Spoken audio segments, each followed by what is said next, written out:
My name is Bruce Provan. I'm the Managing Director of Page Provan, Family and Fertility Lawyers.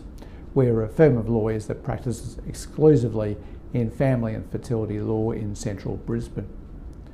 A question we're sometimes asked by clients is whether a binding financial agreement can be set aside. In other words, is a binding financial agreement prior to the relationship or pre-marriage really worth the paper that it's written on? And the short answer to that is generally it is, if it's properly drafted.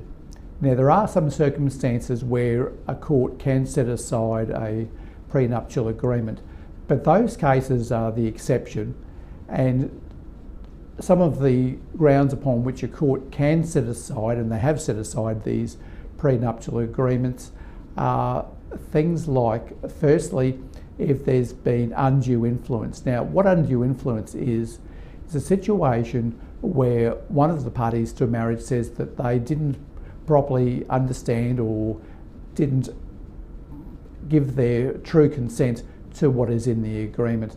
In other words, they feel as though their will was overborne by the other person. Now, obviously, in any relationship, there is some give and take in terms of any negotiations.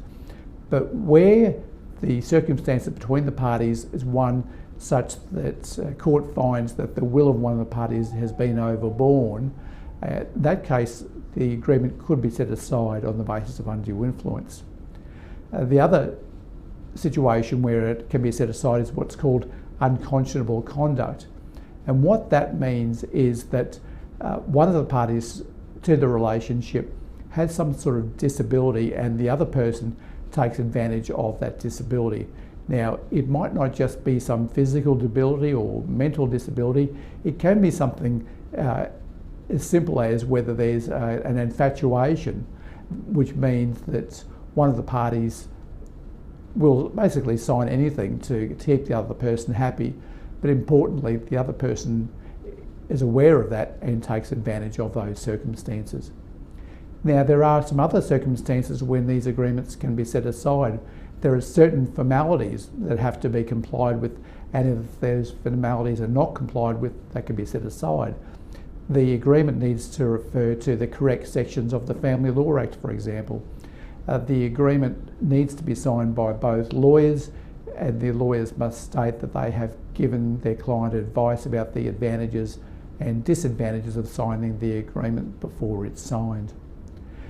The other circumstances where a court might set aside a binding financial agreement is if one person feels pressured prior to a marriage to sign the agreement. So there have been cases where in the last days leading up to a wedding, one person signs the agreement and they turn around and say, well, look, they've signed the agreement only because they wanted the marriage to go ahead. So our advice to clients in that situation is don't pressure the other person into signing the agreement. If the agreement doesn't get signed before the wedding, it can always be signed after the wedding.